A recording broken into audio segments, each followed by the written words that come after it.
Alright everybody, welcome to RPG Bloons, Age of Ruin and Exploration. Play along, you basically create a character from Shadowdark. Don't run away, Shadowdark is a 1E, 5E hybrid. And we're gonna do a dungeon crawl today, okay? So, I did make some random stuff happening in there. We're gonna make some rolls. I got rid of the virtual roller I normally use just because it appears to really make my computer lag, gives me a bad signal, or at least my connection's bad. I'm obviously currently streaming through Twitch, but I'm still getting this really bad signal, but I'm just going to continue to record and get through this. So if you haven't been here before, it's pretty easy to play. I'm going to go ahead and just briefly go over. So if you've been here before and you already have a character created, it's time-stamped, where to start, and then we're just going to start. You can just jump into it. Just remember, before you start, you have to have some general role-playing game experience, meaning if I tell you to make a check, roll some dice, and you're gonna have to play the combat out by yourself, then you have to know how to read a stat block. When we first look at a stat block, I'll briefly go over what we're looking at. It's a Shadowdark stat block, but if you played any Dungeons and Dragons game, it's the exact same stat block. I mean, and you should be able to know what a 1d4 is, 1d8, stuff like that. Now, pick any character that you want to make or any PC you want to make from levels 3 to 7. If you pick a level 7 PC, I'll let you have 2 magical items, and I'll show you how to do that. We'll timestamp that as well. And depending, I allow this range of level PCs because you're going to get henchmen if you're lower level character, and we're going to go over that. If for some reason this is live, at a table normally you say something, you get some feedback, but this is live, this is me by myself, and so if I don't say what the check is, it's a DC 10. All right, so that if I forget to say, it's a DC 10. Otherwise, I'll say what it is. Now, I've mentioned this, the time stamps that you can skip to for all this, so there'll be magic item. Also, not just magic item, but we'll be able to equip our guys too, so I'll make a timestamp for magic item and equipment buying and stuff.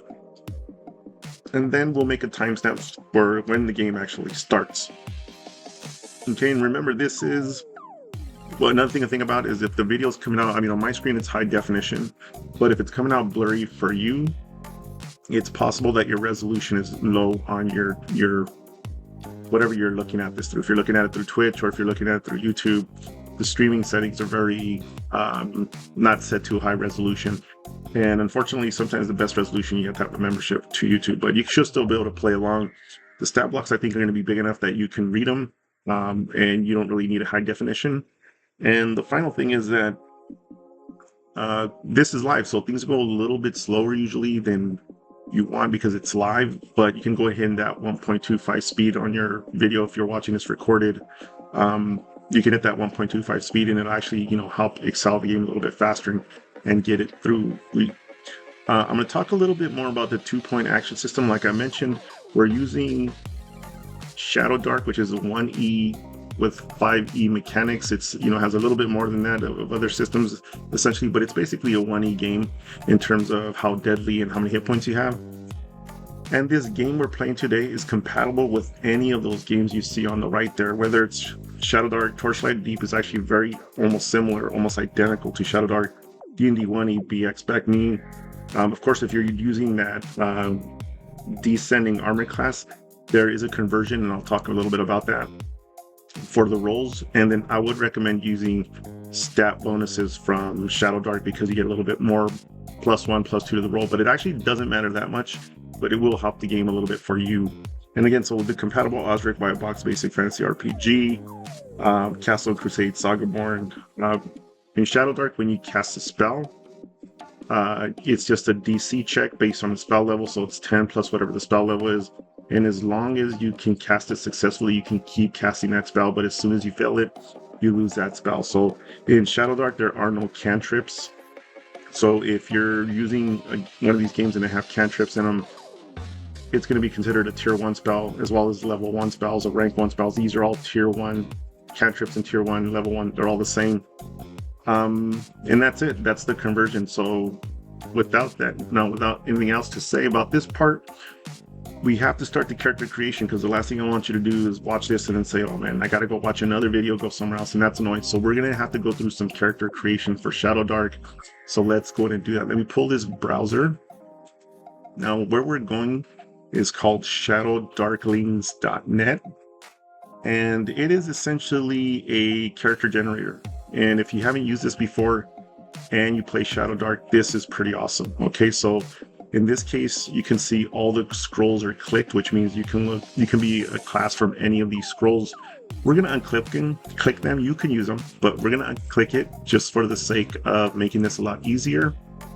And we're gonna keep it at random 1 best fit. And best fit just means it'll give you the highest ability score or stat on the specific one you need, right? So if you're a fighter, it'll give you a high strength or a high dexterity, thief, high dexterity, cleric / priest, it'll give you high wisdom and so forth. And there's other ways to manipulate this, but we're just going to do it very quick because we just want to get playing. We want you rolling some dice and we want you killing some monsters. So once you have random 1 best fit, you literally just hit generate a random character. See, it gives us Gim, nice dwarven name.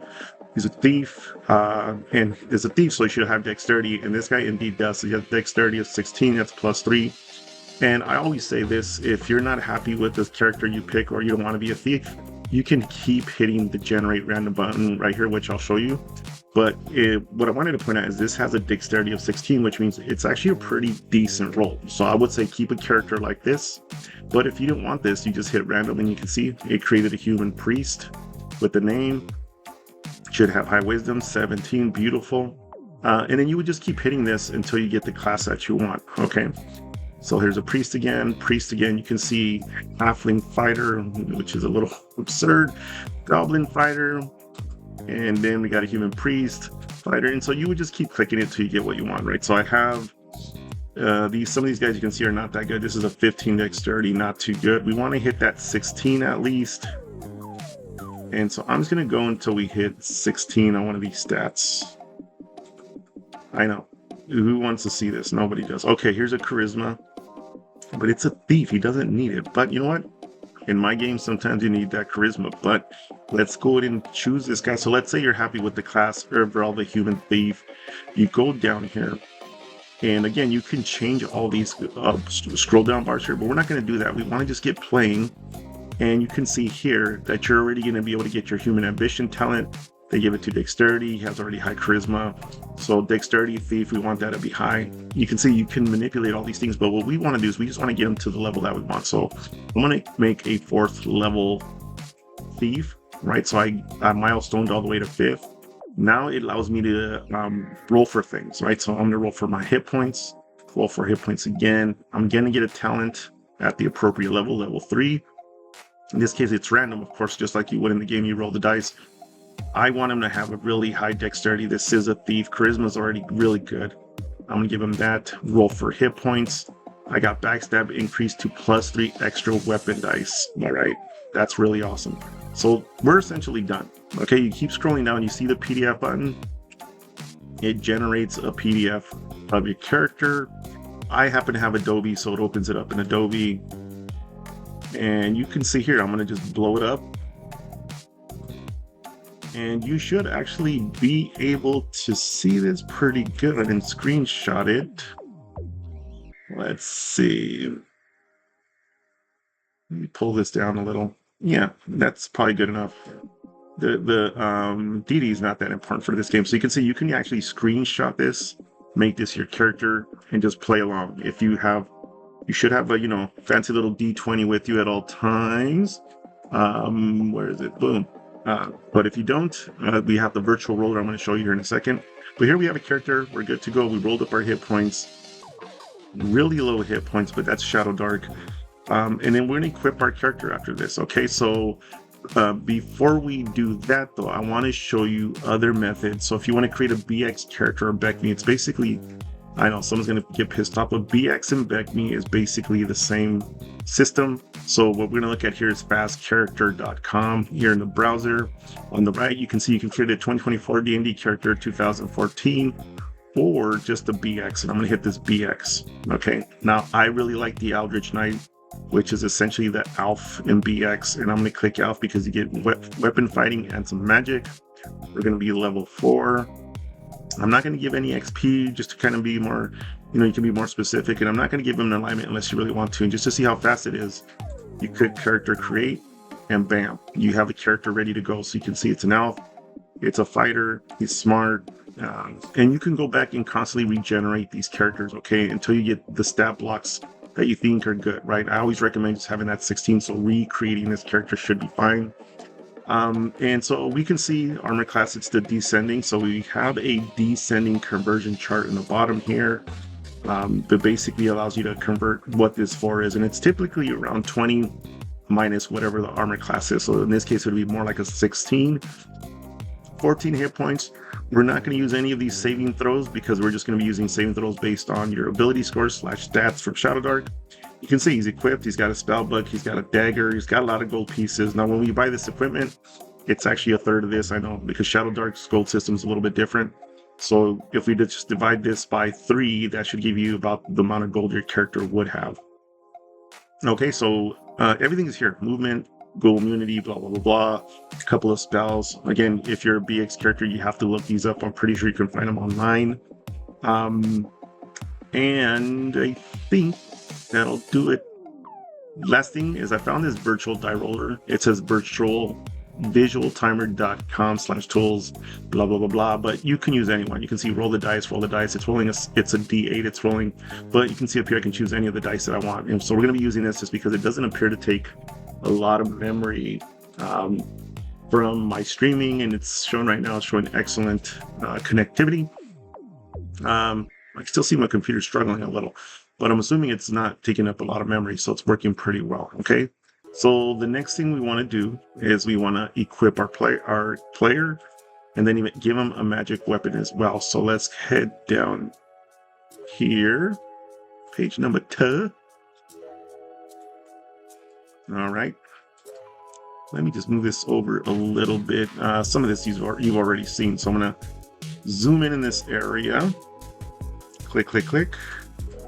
And again, everything we went through just previously about that. Remember, I want you to use the stats or ability score modifiers from Shadowdark because it's going to give you a little bit more of a bonus, especially if you're playing something like basic fantasy RPG, Osric, or OSC.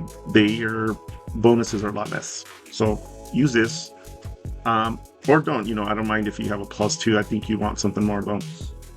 Here's the conversion chart for an armor class. So if you are a fighting man, cleric, or magic user, the elf is essentially a fighter class. Your armor class is 4. We're level 4, so it's actually, this is to hit, right? So there's a bonus to hit per level. But basically it's just a 20 minus 4, so it's going to give you 16, right? So that's typically what your armor class is. Here's the 2-point action system. Let's go over that very quickly. Now, the 2-point action systems, it's something that I created. It's not, it's available at, well, that's the other thing, at donfranco3games.com, donfranco3games.com. It'll all be in the description. If you go to the RPG Boons tab, which will be in the description, you can get a copy of this chart here. Now, this solves the math problem when it comes to any OSR game or any system where you could only do, where you have 2 actions, sort of, right? So in D&D 1E, you could only do one thing. In D&D 2E, you can do one thing, maybe 2 things if you move half your speed. And thereafter, a lot of these systems just gave you a move and an attack, or a move and an action. So this 2-point action system gives you 2 points. It allows you to take 2 attacks, so it really improves the combat to a certain degree. It does make you a little more powerful, I guess you would say. But I found that an extra hit here and there does not really alter the outcome of the game very much. So you start with 2 points. At any given time, you have 2 points. When combat starts, you have 2 points. But if you happen to make a reaction, you can use a reaction and you'll lose a point. And so by the time it's your turn, you'll only have 1 point. So let's just say you've not taken a reaction. It's your turn. You have 2 points. Your primary move, that's what it's called. You can either move, melee, or spellcast, right? That's pretty normal. In your secondary move, though, you can secondary maneuver. You can do a second move. That's up to your max. So that's pretty standard move. But you can take a second attack with the -3 penalty, right? So in most games, it's either move, attack, or just attack. And to me, it feels like you waste energy when you're not able to attack twice, but you can move twice. So the -3 penalty is equal to a DC class in Shadowdark. That is essentially a way to balance and role play the attack, right? So if you attack somebody once and you go at them a second time, they're going to be a little more alert, and so therefore they're more likely to, be on the defensive, and that's where the -3 penalty comes from. Now, because we're using Shadowdark spellcasting rules, the second spellcast has no penalties, and the reason that is because, as I mentioned earlier, as soon as you don't succeed on a spell, you can no longer cast that spell. So it's likely in a single turn you can do one spell cast for your primary maneuver, and on your second spell cast you can lose another spell. So if you failed spell checks twice, you've already lost 2 spells. That's why there's no penalty. Now, the only other restriction to the spell cast, the second spell cast, is it has to be a tier 1 or a cantrip, right? If you're using cantrips, it has to be single targeting, so it can only hit one thing, and it can't be non-incapacitating, which means they can't put them to sleep or anything weird like that. And on the right here, I did write the list of spells that are basically allowed, quote unquote, to be used with second spellcast. And you can see that it's really the wizard that has the most amount of spells that you can do. But the witch has a couple, and the priest has cure wounds, which is really nice. So you can actually cure if you're a priest.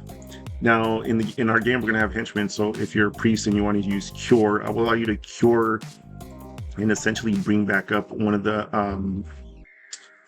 henchmen, right? So you can basically keep your henchmen alive longer for you.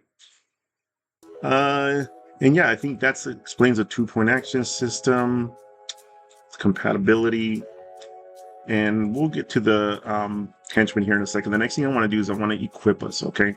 So first thing, I didn't move it.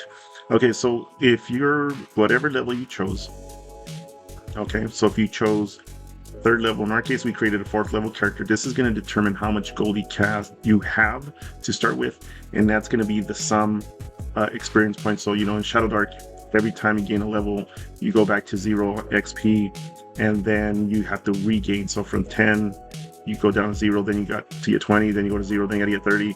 And so I just did the sum XP just to kind of have a standard type of XP chart.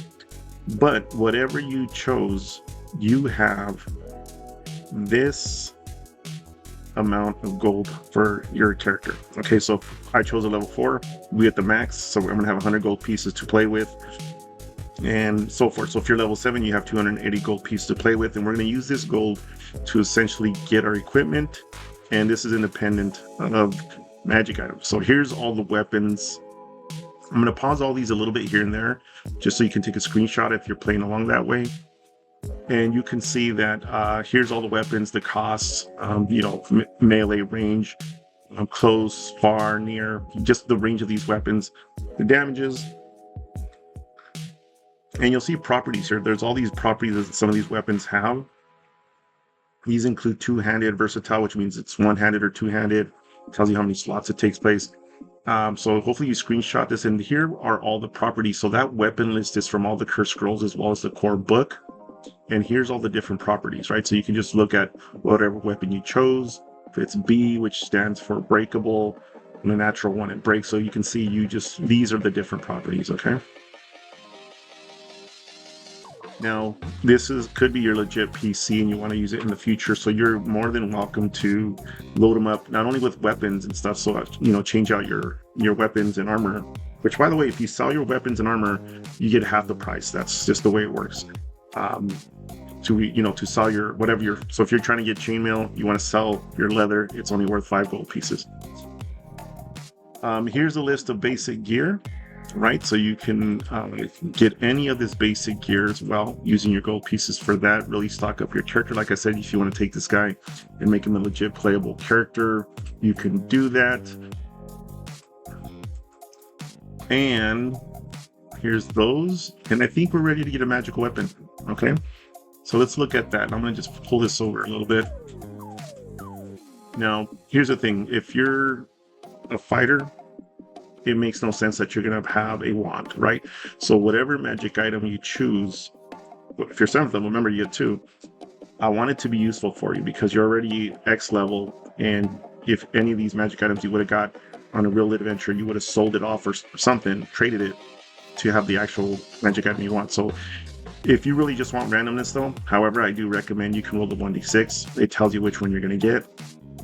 And yeah, but otherwise, if you're a fighter or somebody like that, or you want to choose armor or weapon, you can do that. The next thing we want to roll is qualities. Now, I got rid of the cursed column here just because I don't think you should have a cursed item. You would have got rid of it. Roll 2d12, see how many benefits you have. Now, the fact that you get no benefits, it doesn't matter because the magic item itself is going to be magical, right? Then you can roll the bonus. So if you got armor, has no benefit, you might get some type of bonus. Now, to be honest with you, if you get a +0 on an armor, I'll let you re-roll it because you should have at least a +1. Okay, so here's again armor. You can roll once you roll or choose which category here, then you have to randomize everything else. Okay, so if I chose armor, I see what armor types are. I make a roll, then I roll for my bonus. If I rolled a scroll, I have to randomly get the tier. Here's a list of all the different tiered spells. Okay, if you rolled an armor benefit, here's a list of armor benefits, 1d12. If you rolled a potion, here's the benefits for the potion. Here's for the scrolls. I'm pausing here. So again, if you rolled 2d6, it tells you what tier it's going to be. Then you randomly roll 1d12 to see which spell you got. And I'm going to put in the description where you can actually get all these spells. If you don't have the core book with you, or you're just playing on your phone, there's a website. I'll put it in the description where you can go and look at these spells, screenshot them, and just have it ready to go while you're playing. If you really want it, or you rolled a utility type thing, or you really want something utility, here's a utility type item, the benefits. If you got a weapon, this is where your weapon bonus is. Just realized I don't think there's a weapon type listed. Okay, yeah, it doesn't. I gotta go back and see if that exists, but I guess just choose the weapon you want, then roll the weapon bonus, which you can see that chart's identical to the armor bonus. And if you got a benefit, there's your benefits your armor can give you, or your weapon can give you. Okay, make sure you keep track of this stuff when we're playing so you know what to do. Okay, and I think that does it. I think with that we should have a character created, equipment equipped, magical item leveled up with hit points, and essentially ready to go. So without further, we're gonna play. It has been several hundred years since the collapse of the Astoria Golden Age. A collapse caused by power and magic. The great houses have fallen. Magic knowledge has been all but lost, and all major cities have been abandoned and overrun by plant life and monsters. All that is left are barricaded small secluded hamlets, villages, and scarce towns. You are in the age of ruin. It is also the age of exploration. The few who dare leave their protected walls seek fortune, a better life, or power. Be part of the few, the bold who seek to rebuild, face the dangers, and discover of unearthed arcana. Your journey begins now.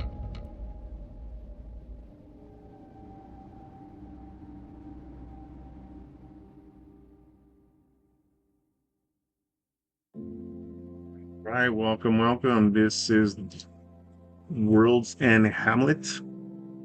I did have the title here. Apologies, I just went down with the Welcome to the World's End Hamlet. It's in the very east end of known civilization. It's 700 years after the collapse of civilization, the main civilization, the higher society civilization, and essentially there are no more clans, no big institutions anymore. And most of that happened to the east. People come here to change their lives, make money, find adventure, and escape the law perhaps. They're here to make a different type of living.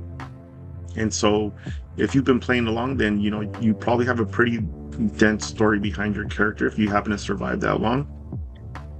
There's I think 13 of these adventures now then. And this is the tavern. It all started in a tavern. And as you're in there, everybody's just, talking, drinking beer, having a good time. And, you with your presence, you stand out a little bit more. Even though the people at World's End are more than capable of taking care of themselves, everybody in town has a weapon because a lot of dangerous things happen in this town. I mean, they're constantly attacked by monsters from the outside. But they notice that you're a little bit more of a higher caliber person. clearly with the armor or whatever you're wearing, cloak, they can tell you are of a higher caliber, and they approach you and say, we need somebody to come with us through these abandoned mines to the north. Are you willing to come with us? And of course, you're here to play, so you can turn around and say no, go to another video, or you say yes. And then the man, it's a couple of men, and they go, we're going to need more than this. So let's go ahead and let's in the tavern, let's keep talking to some people, and let's see if anybody wants to go into this hidden cave entrance to the north. And of course, a lot of people know about it, but nobody has the cojones to go there because it's dangerous. And you are going to find some men in town, though, to do it with you. Now, as I mentioned before, this is a dungeon crawl, and we're just going to run through it. Okay? So it might take a little long, but at any time when your player can't take it no more, and he's about to die, just make him turn back around. You stop the video, and your character heads back to town. If you keep going, you keep going. Okay?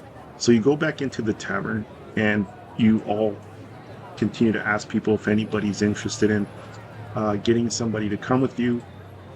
And nobody really seems that interested, not this time, but I want you. So you have 2 men already with you, okay?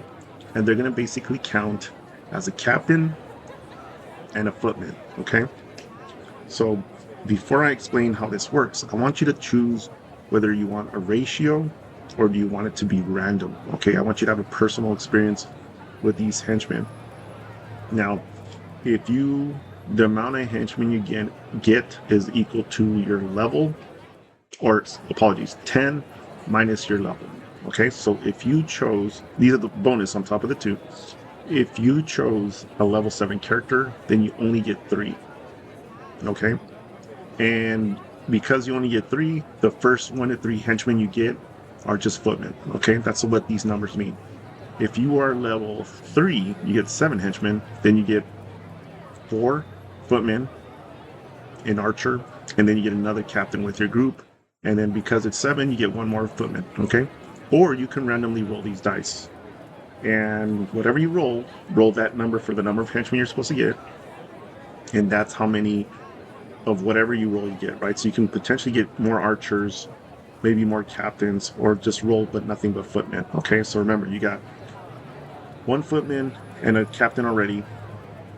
Now get the henchmen you need based on your level, okay? Now, the way these henchmen work is you can use them at any time and use them as many times as you want in a given round, right? When it's your turn, you use your henchmen.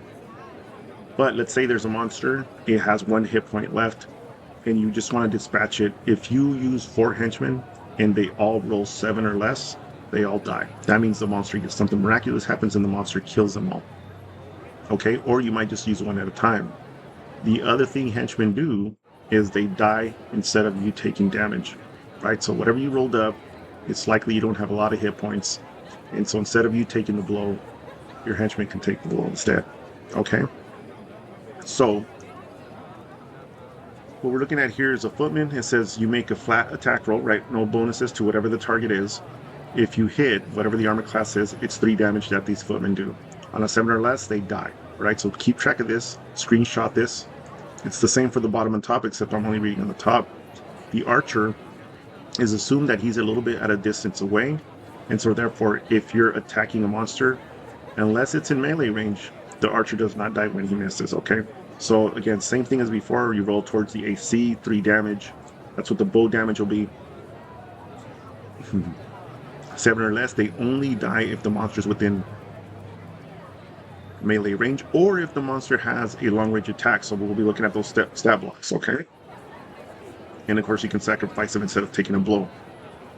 If all your henchmen are dead except for the archer, and he misses or hits for 7 or less, the monster charges the archer and kills him, okay? The captain is a little tougher, does 4 points of damage, and only dies on the 4 or less, and the captain is always in melee combat, okay? So this guy might be the guy you want to save for last, just because he's a little tougher, okay? So You've gathered your henchmen. You got at least one captain, one footman, and whatever extra henchmen you got from this chart here. And everybody knows where this cave entrance is. It's up north. So you begin to march out with your men uptown. You leave the tavern down here to the trail and begin to head north. And as you're heading north, you think a little bit of what brought you here to West End, World's End. And you wonder, did you leave? Should you have left your old home? Was it worth trying to start a new life? Or are you in search of somebody who did you wrong, somebody who did your family wrong? After entering the forest, you travel for some time. It is a dangerous forest, but we're not going to be sidetracked. You're looking for the entrance of this known crypt. And some people have gone there and have died. And this is the Age of Ruin, which means there's a lot of these everywhere. A lot of abandoned ruins, dungeons. You got to give props to people who create these maps. This is a Swedish gentleman. He appears to be an independent guy.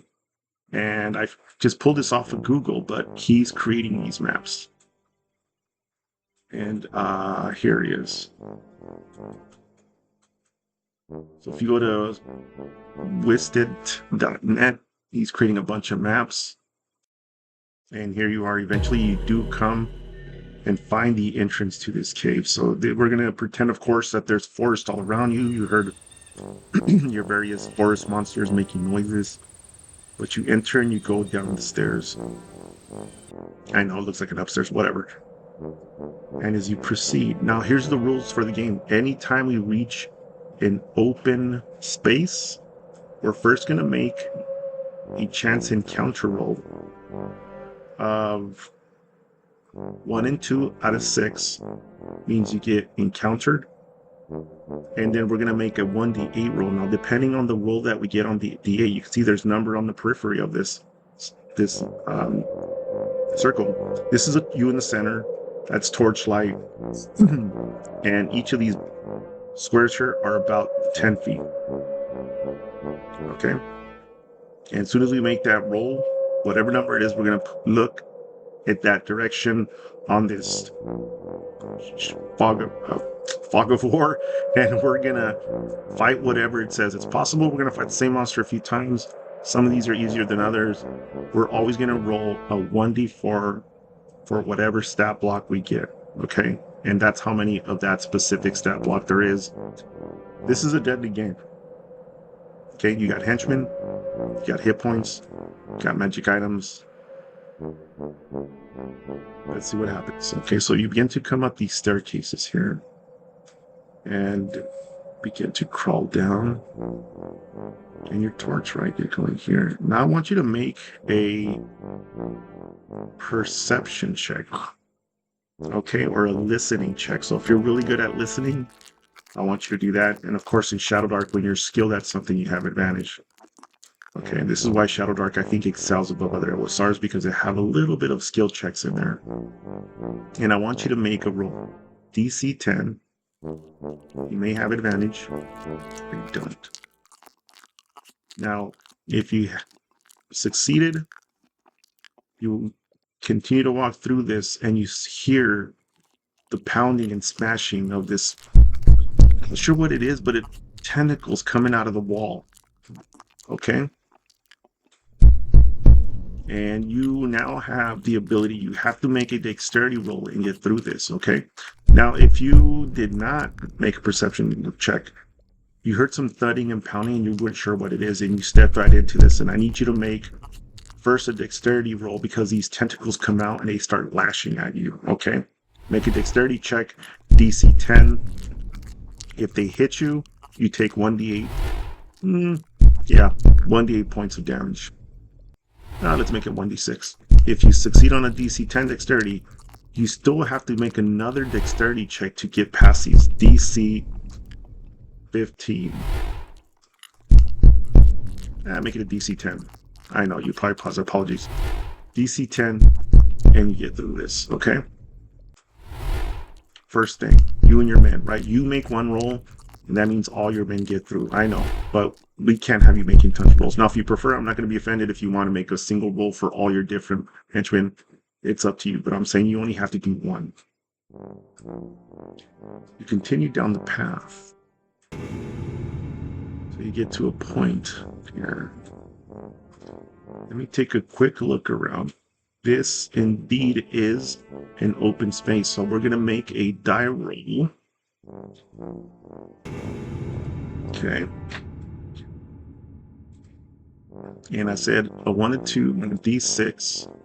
Oops, let me clear the tray. D6. That doesn't count. If you roll a 1 or 2, we got a chance encounter. Okay. And we didn't. So there's nothing here that we notice right away. Nothing happening. There appears to be a sarcophagus here. It was already open and basically raided and looted. An empty treasure chest. You do see a dead body laying here. Apparently there was a trap here and somebody died. Okay, we continue on our path. And, you know, there's not going to be traps unless I feel like there's something on this map. Here, that's the other thing. I get artwork from Drive-Thru RPG. There's stock art. There's a lot of good artists there. It's cheap for any independent game designer. And I get them from there. And so I'm going to be featuring monster images from them. And I don't think they'll get mad because you can go there and basically buy their artwork. So if anything, I'm promoting them.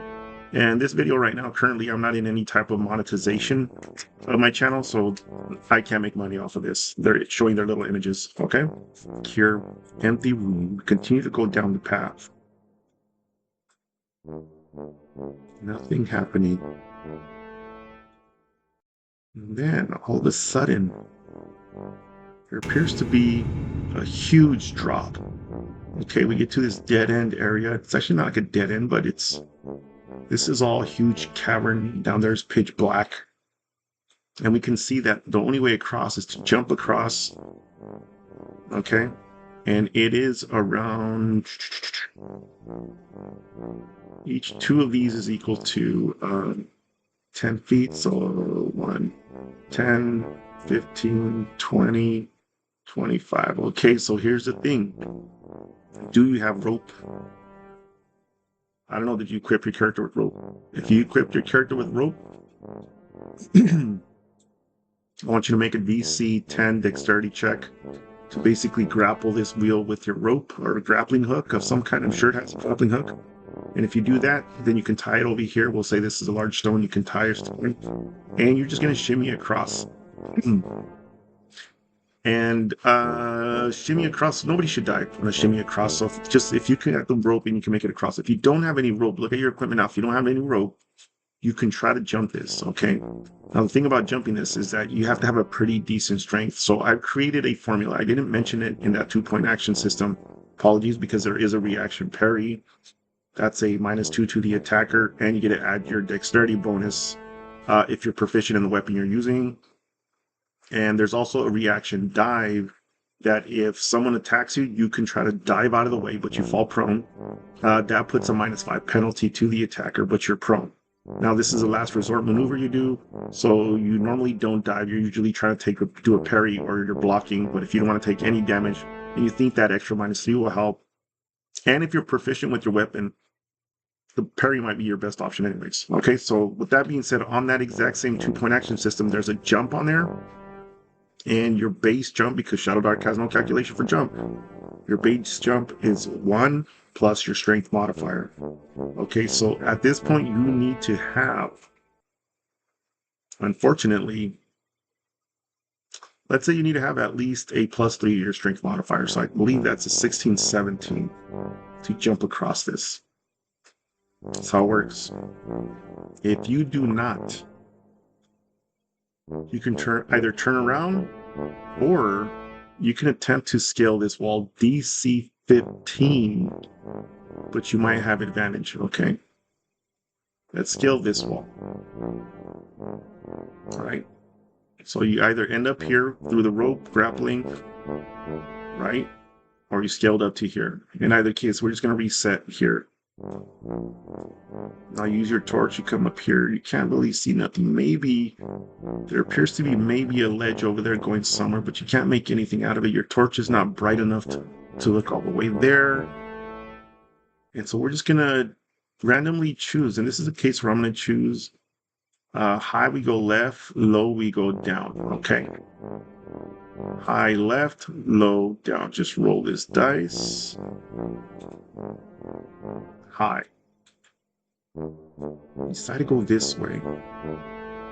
Again, anytime we get to an open space or something of interest, we're going to make a random roll.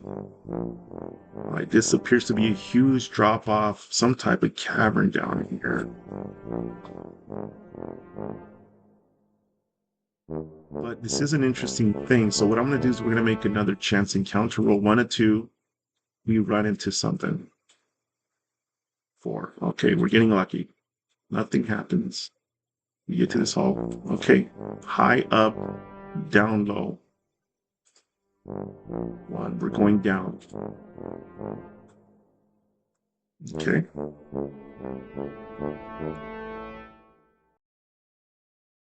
Okay, we see something over here, but we're going to go again. Right, high, down, low. Okay, we're going to the right. You go through here, there's a door. And let's say there's a DC 10 to strength check. DC 15 strength check to kick this door down. Or DC 10 lock picking to get through this. Go ahead and make that roll. If you fail at any time, you can try either or, and you'll take, I know, we need to have a penalty, otherwise we can't really do anything. Or you take 1 point of damage if you fail, every time you fail. Again, you can for 1 point, you might want to take it yourself because you don't want a henchman to die. Okay, so we get through the door. This is a room of interest, so we're going to make a random encounter check. And again, we didn't get anything, so next room, continue to go. Nothing interesting in this room. We have another room here. We want to make another random encounter check. Remember, 1 and 2 is an encounter. We see nothing. Okay, relatively quiet here. We continue to head downward and get to another door.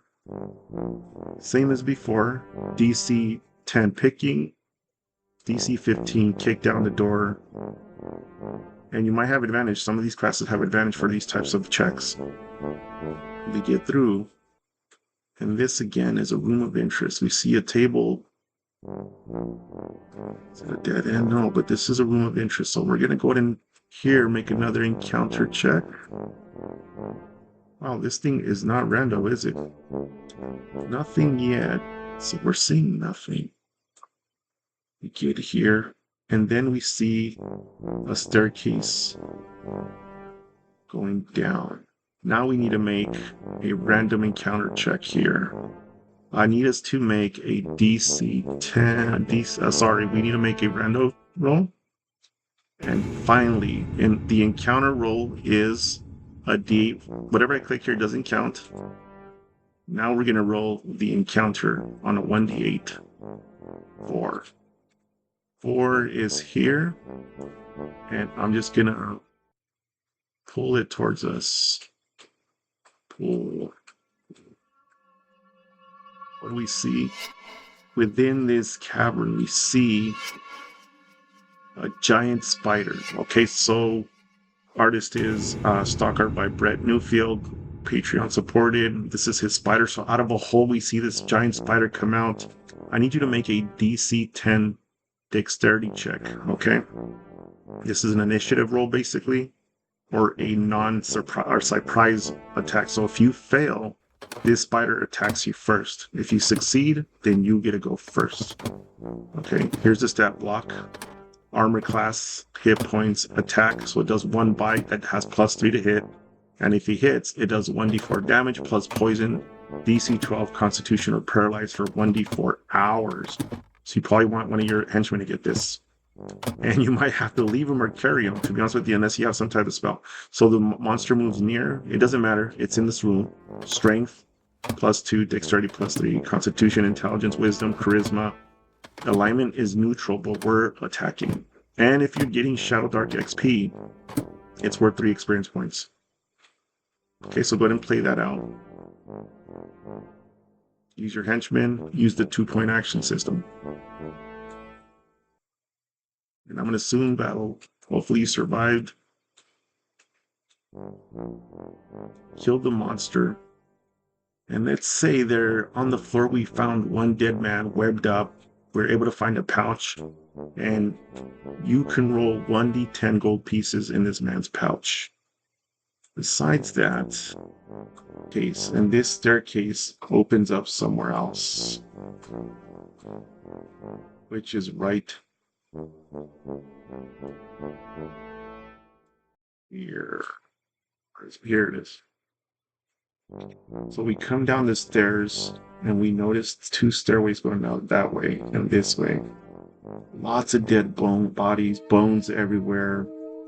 Now, once again, we're in an interesting white space open, so we're going to make a random encounter check on a 1d6. Doesn't count. Here we go.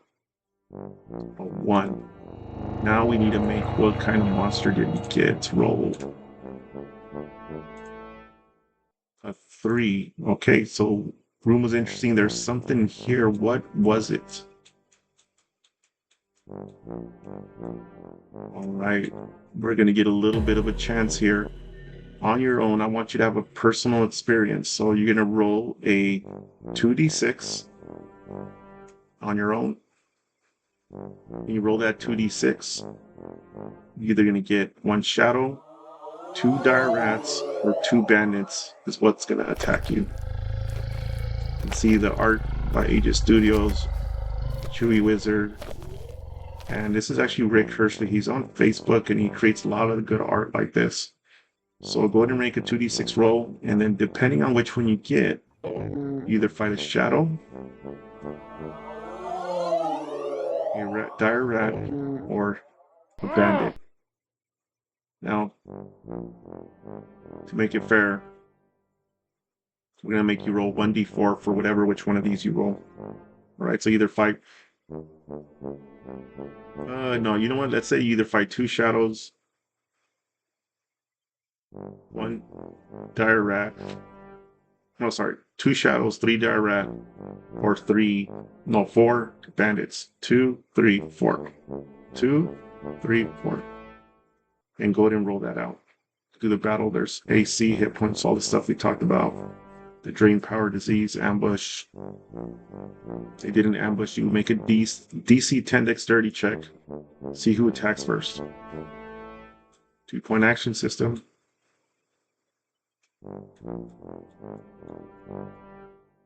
Okay, so we're able to defeat the monsters. And we're going to continue. Let's see, there's a hall this way. And a hall this way. So I want us to make a 1d6 to go left or right. 1, 2, 3, we go left. First roll don't count. 4, 5, 6, we go right. Alright, we go left. We crawl down here. We notice that this is a dead end. So we get to travel through this hall. We see stairs going downward, deeper into the dungeon. Again, we see that huge drop off. We got on both sides, so this is extra dangerous. This is very interesting. So we're going to make another chance encounter roll. Remember, 1 and 2 is an encounter. 3 to 6, no encounter. Okay, nothing appears to happen here. So we continue to go up the path. And this is technically under this here. Continue to go up. And by the way, if you defeated those, whatever you defeated, you get 5 gold pieces from that encounter. Or whatever, remember, the level equals the amount of XP you can get, as well as gold piece XP, so. Right, so we see 3 doors. This is an open area. It's interesting. I think we need to make a chance encounter roll. We got something, which means we need to roll D8 to see what it is. Remember, first roll doesn't count. Here we go. 2. What did we find in this room? What did we find? And it is skeletons. Okay. So I want you to make a dexterity roll first to see if they attack you first or if you succeed DC 10. Okay. Then it's 1d4 skeletons. 1d4 skeletons you find. All right. And essentially they come crashing through those doors. So we saw like what appears to be 3 doors. They come crashing through if it's 1-1, but if it's up to 4, they come crashing out. Here's the stats: armor class, attack, +1 with a sword or a short bow. If it's 1 monster, it's +1. If it's, just keep going back and forth, right? So 1 monster, 2 monsters, or 3 monsters will have 2 swords and a short bow, or 2 swords, 2 short bows, okay? Go ahead and play that out.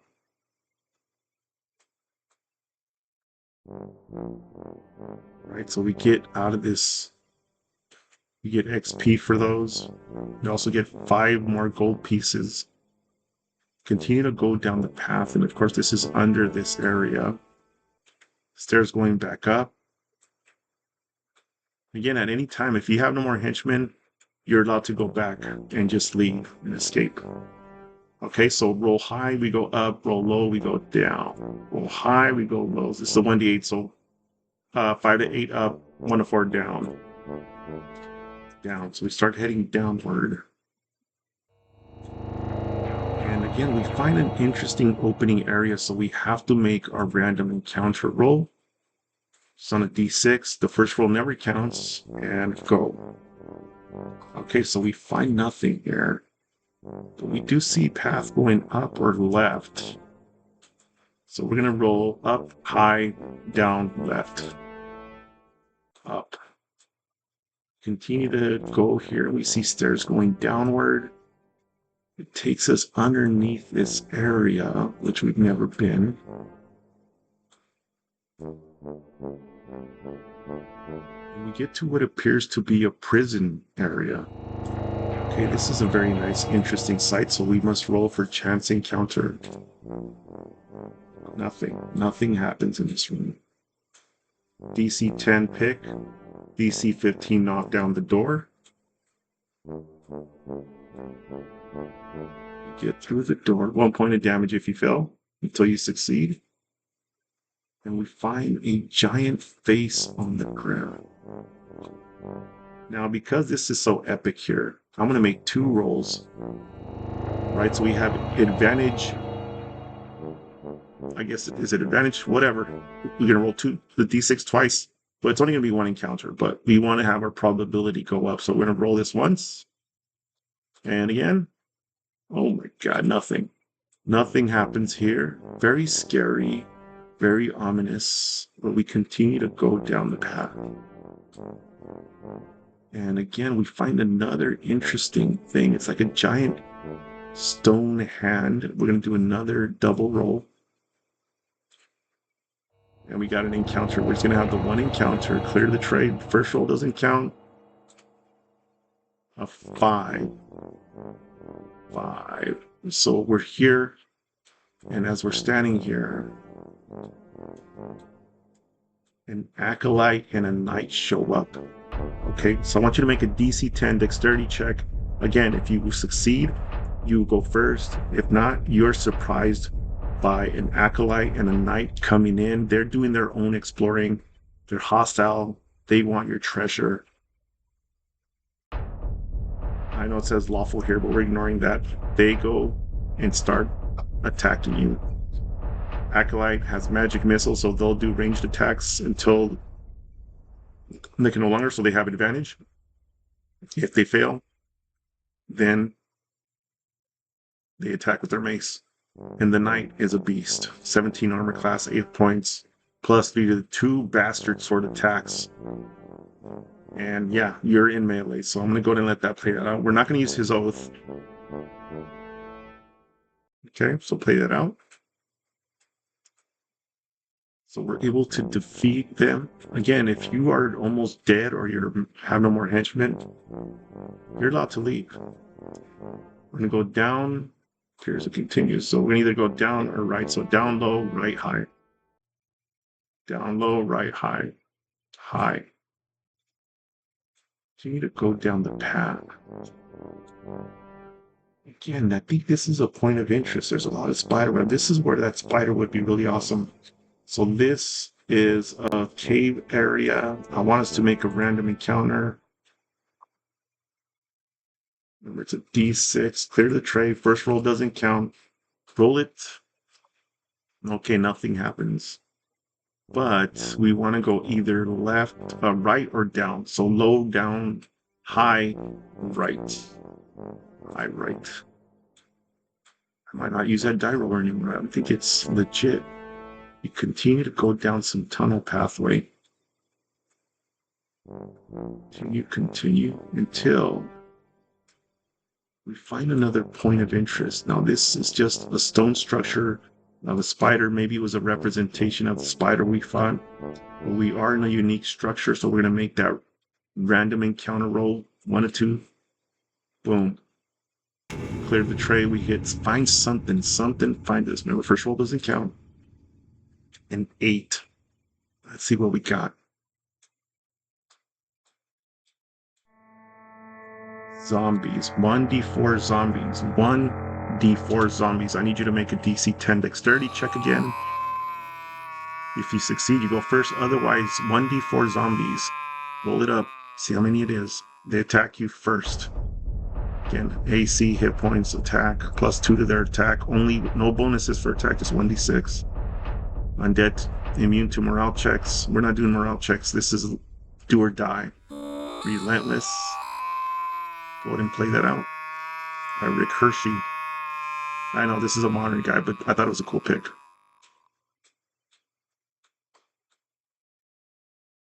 This is where we were. Yes, this is where we're. All right, so we've defeated the zombies. And again, if you're down to your last man or it's just you can leave. We see a door going left and we see an entrance going down. Let's make that random roll. High, right, low, down. First roll doesn't count. That's high. So again, DC 10 or DC 15, kick the door open. 1 point every time you fail. No damage. And we get into this very interesting room. It looks like a tome of somebody. And because this is very interesting, actually, let's just make a random roll. No bonus, no double roll dice. 3. How about we make a DC 10 investigation? And if you succeed, you get a jewel worth 10 gold pieces. You find it hidden either in a statue, or you find it on the statue somewhere hidden. There's nowhere to go but down. I'm telling you, we're going to go through this until there's nowhere to go. We're pushing some legit time here. We're going to roll and keep going until we finish this. All right, we find another room that's very interesting. 2 doors, 2 statues. Let's just make an encounter roll. See nothing. DC 10, DC 15. We're going to say that DC 10 pick lock or DC 15 kick open, and if you can't do it, then you just can't do it. But if you can, you find 5 gold pieces of treasure here. Go to this bottom door. Same thing. DC 10 lock picking or DC 10 strength check to break through. I believe fighters have advantage on these. 1 point of damage every time you fail, and you keep doing it until you succeed. You need to head down until we find this center big room. What is in here?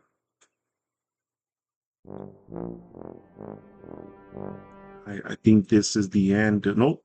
But it's a super interesting room. So I think we deserve an advantage for encounter roll, which means we're going to roll 2 dice. You used to get 1 encounter, but 2 dice. There's an encounter. Don't need to roll that second one.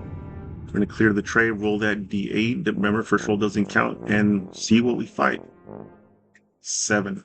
The good news is I think we're fighting something different every time.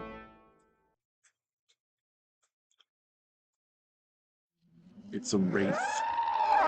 Okay, these wraiths are badass. So, DC 10 again. It comes out of those rocks and begins to attack. DC 10 dexterity check. And then I want you to make one more random roll. Roll the d6, and on a 1 to 2, there's 2 wraith. I know, I'm an a-hole. But on a 3 to 6, it's 1 wraith. And this is from Basilisk, and I've actually used this art for my Monster Conquest Pocket RPG. Pretty cheap, 20 bucks. I have a video on me playing it. Check it out. I'm going to be at Gen Con, by the way. Right. So go ahead and pause. 2-point action system. Use your henchmen. If you have no henchmen left, I'll let you escape. DC 10 dexterity check. If you fail, you take 1d6 damage. If you die, I'm sorry, but that's the way it works. If you succeed, you leave without any injury. Right, so we fight the wraith. There's a path going to the top left here. We're going down. So we're going to make a high roll top, low roll down. That's a low roll, because that's a d8. Is that a d8? It is. Begin to head down. Find another interesting open area. So this is an interesting area, so we're going to make another random encounter roll. Does it count? Ready? Go. Nothing. Nothing. So we either go left to the door, or we go down. So left, low, right, right. No, high right. Left. Okay, DC 10. Dexterity, lock picking, or DC 15 strength, 1 point every time you fail. And we see a dead end, or is it? As we get here, this looks familiar. It appears like that hole from the very beginning when we entered this place. So at least we got this far. Now I'm going to give you the option. Scale across, remember DC 15, and get out of here. Use your rope, it's there. Or jump across, that's going to be, again, 1, 2, well, let's do 5, 10, 15, 20, 25. So we're going to say you need at least a 17th strength to jump it. Otherwise, we got to go back. So here's your chance to leave while you can, or you have to go back. Or you can take the long way back, okay? So we go back down this way. Remember, we're going until we can't go anymore.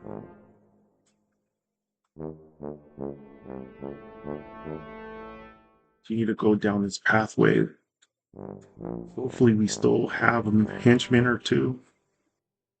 Continue to go down this path. And of course, we find an interesting room. Oh! We're back to where we were. Alright. So at this point, I think we've gone through all this whole thing. I'm not going to zoom out to see if we did. So, one thing on the way out, I want you to make a random encounter roll. Okay, let's do that together. But we want to increase our probabilities. Last chance to get some action. So 1 to 3 encounter, and we're going to roll twice. And if we get 2 encounters, we're going to double check both times to see what they were on the way out. Okay, so first roll. We got an encounter. No encounter. So at least 1 encounter on a D8. Remember, first doesn't count. And we rolled an 8. And I believe we've seen this one. So we're going to do something different. Did we roll a 1?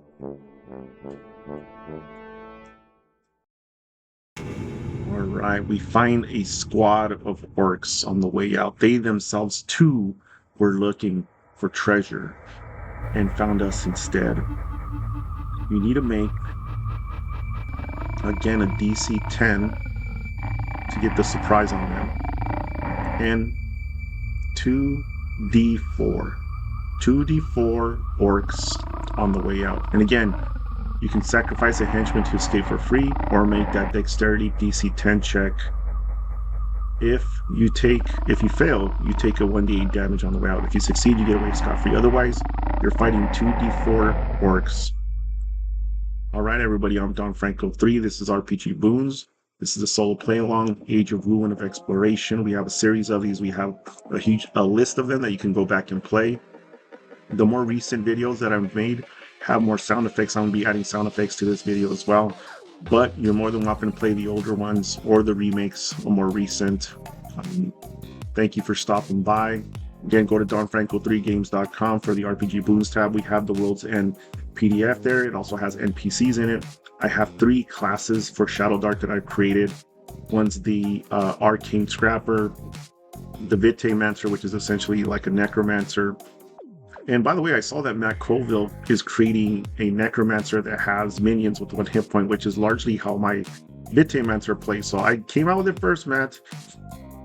And then we also have the Mentalist class, and he's a little bit of uses his brain power to cause some disadvantage on attacks and whatnot. Check them out. They're free, downloadable. They are, quote unquote first drafts. I mean, I'm going to make a better collection of them, put some art in there, but those are going to be on sale on Drive-Thru-RPG. I'm creating what I call the Ballistics Battlemaster for 5e. It's pretty close to being done. I'll put that up too. That one's going to be in Drive-Thru-RPG. Get stock art from Drive-Thru-RPG. Rick Hershey, this is a great image of the old school style orc. If you want to play Monster Conquest Pocket RPG, I'm going to be at Gen Con. We have a few spots available this year. I'm playing a little bit shorter bracket of time, but I'll be there. You can play Monster Conquest Pocket RPG. If you're not sure what it is, there's videos at RPG Boons tab again on Don Franco 3 Games. In addition, I played it one time recently just to show everybody how to play. And again, that's on Don Franco 3. It delivers anywhere in the United States, donfranco3games.com. It's relatively cheap. It's $20 for both the regular game and the expansion, and doesn't include shipping, but that's usually around $6, so it's going to run you a little bit more than that. But as soon as I get the orders, I send them out, and they're always a huge success at Gen Con. Now, if you made it this far into the video, first person to comment on this video, I will send you. And this is between now, today is June 9th, between now and by the end of this month, if somebody watches this video, first person to leave a comment, I'm going to reach out to you and I'll send you a free copy of the Monster Conquest Pocket RPG game with the expansion pack, as well as some of the Gen Con extra cards that I have. All right. So if you played all this way through, you deserve a reward. You deserve a reward for being here. Don Franco 3, RPG Boons. Thanks for stopping by.